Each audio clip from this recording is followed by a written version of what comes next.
প্রধানমন্ত্রী হিসেবে দায়িত্ব নেয়ার পর প্রথমবারের মতো বগুড়ায় তারেক রহমান। প্রধানমন্ত্রীর সফরের বিস্তারিত জানাতে বগুড়া থেকে সরাসরি যুক্ত হচ্ছেন সহকর্মী আরিফ রহমান। আরিফ, আমরা জানি যে প্রধানমন্ত্রী দীর্ঘ ২০ বছর পর আজ বগুড়ায় গিয়েছেন। তো আজ সারাদিন তার বগুড়ায় কি কি কর্মসূচি রয়েছে জানাবেন আমাদের। মুনিয়া, আপনাকে জানিয়ে রাখি, এটি হলো বগুড়া পৌরসভা। এই প্রায় ১৫০ বছরের পৌরসভা। আজকে কিছুক্ষণ আগেই প্রধানমন্ত্রী তারেক রহমান এই পৌরসভাকে সিটি কর্পোরেশন হিসেবে ঘোষণা করলেন এবং সিটি কর্পোরেশনের নাম ফলক উন্মোচন করলেন উনি আনুষ্ঠানিকভাবে।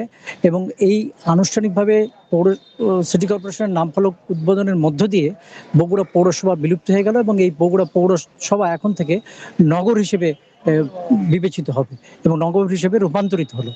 এই অত্যন্ত আনন্দঘন একটি পরিবেশের মধ্য দিয়ে তারেক রহমান এই অনুষ্ঠানটির উদ্বোধন করেছেন এবং এখানে বিএনপির নেতৃবৃন্দ এবং জেলা প্রশাসনের নেতৃবৃন্দ এবং শীর্ষস্থানীয় নেতৃবৃন্দের উপস্থিতিতে এই নাম ফলকটি উনি উন্মোচন করেছেন। এবং উনি বগুড়াবাসীর জন্য এটি দীর্ঘদিনের প্রত্যাশিত এবং দীর্ঘদিনের একটা দাবি এবং স্বপ্ন ছিল এই পৌরসভাকে সিটি কর্পোরেশন হিসেবে ঘোষণা। উনি তার বক্তব্যে উনি বলেছেন যে বগুড়া পৌরসভাকে যেহেতু সিটি কর্পোরেশন হিসেবে ঘোষণা করা হয়েছে, এই সিটি কর্পোরেশন পরিষ্কার পরিচ্ছন্ন রাখার দায়িত্ব হচ্ছে এই নাগরিকদের এবং এই সিটি কর্পোরেশনকে মডেল হিসেবে গড়ে তোলার দায়িত্ব সরকারের পাশাপাশি পৌর নাগরিকদের। তিনি এই জন্য পৌর নাগরিকদের তার দায়িত্ব পালন করার জন্য আহ্বান জানিয়েছেন। এই প্রোগ্রামটি শেষ করেই তারেক রহমান উনি চলে গেছেন তার পৈতৃক ভিটা বগুড়ার গাবতলী উপজেলার বাগবাড়িতে। সেখানে তিনি বেশ কয়েকটি কর্মসূচিতে অংশগ্রহণ করবেন এবং সেই কর্মসূচির পরে তার বাবার যে বাড়ি, সেই বাবার বাড়িতে তিনি অবস্থান করবেন কিছু সময়। সেখানকার নেতাকর্মীদের সাথে কথা বলবেন, তার আত্মীয় স্বজন বা সেই স্থানীয় মানুষদের সাথে উনি গণসংযোগ করবেন। এরপরে উনি চলে আসবেন বগুড়ার আলতাফানাসা খেলার মাঠে, সেখানে মূলত জনসভা আছে।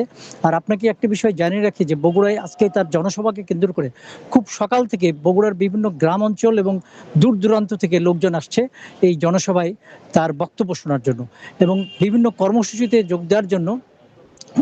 রাস্তার পাশে মানুষ অবস্থান করছে, তারা ফুল দিয়ে স্লোগান দিয়ে বিভিন্নভাবে তারেক রহমানকে স্বাগত জানাচ্ছেন এবং অভিনন্দন জানাচ্ছেন। এই আজকে বিশেষ করে প্রধানমন্ত্রী হওয়ার পরে তারেক রহমানের এই বগুড়ার আজকের যে কর্মসূচি, এটি অত্যন্ত গুরুত্বপূর্ণ এবং বগুড়ার মানুষের কাছে অত্যন্ত আনন্দের একটি প্রোগ্রাম।